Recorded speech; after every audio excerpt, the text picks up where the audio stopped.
In this video we are going to look at something called task work. Now it's worth noting that this is not something you necessarily have to use instead of resources. You can in fact use them in conjunction with each other. But what task work will do is it will take the amount that you want to complete, the amount that you can complete per, let's say, hour or day, and then it will calculate the duration of the task based on those parameters.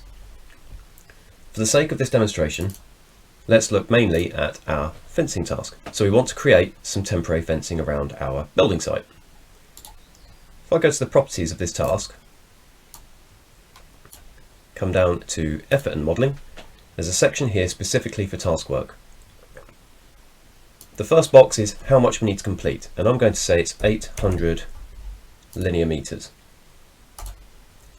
The next one is how much can we complete per whatever time unit we select. I'm going to say we can do 100, and I'm going to say it's per day. So we can do 100 linear meters per day, and we need to complete 800 linear meters.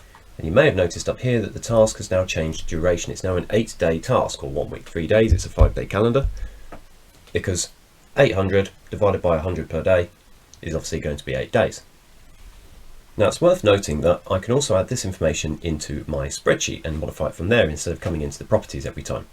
So I'm going to close this dialog, expand my spreadsheet out and go right click, add column, task work.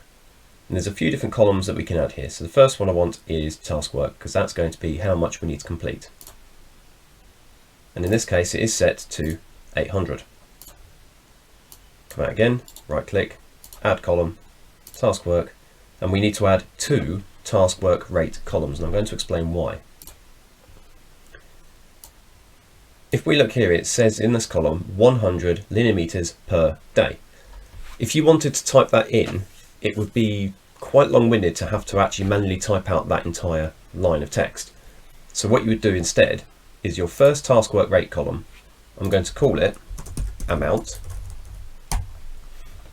and in the details down here I'm going to click amount and apply. So now it is just the amount of that task work rate we can do. Now without closing this and then having to right click and go add column, you can also add additional columns from this dialog as well, which is what I'm going to do next.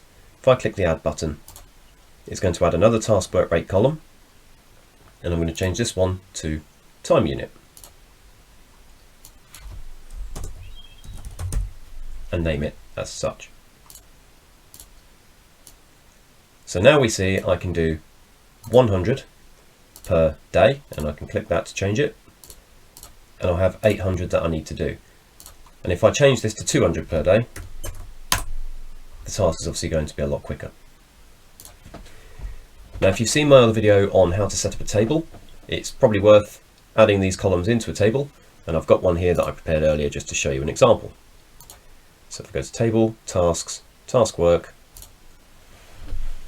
and here all my columns have now rearranged to show the task work, the amount, also the unit, because that might be different depending on what the task is,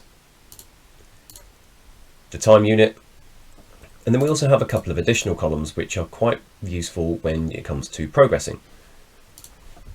If I put my week 1 progress period onto here now, that's my progress entry period, like so, we can now see that my planned task work is 800. It's a bit like plan % complete in that it's saying according to where your progress period is, this is how much task work you need to complete. I can also use the actual task work to say, well, we've only done 400 linear meters, like so. 400 out of 800 being 50%, and you can see there it's actually put the progress on this activity. And if I click that task, down here as well, it's showing that 50%. Thank you for watching this tutorial video.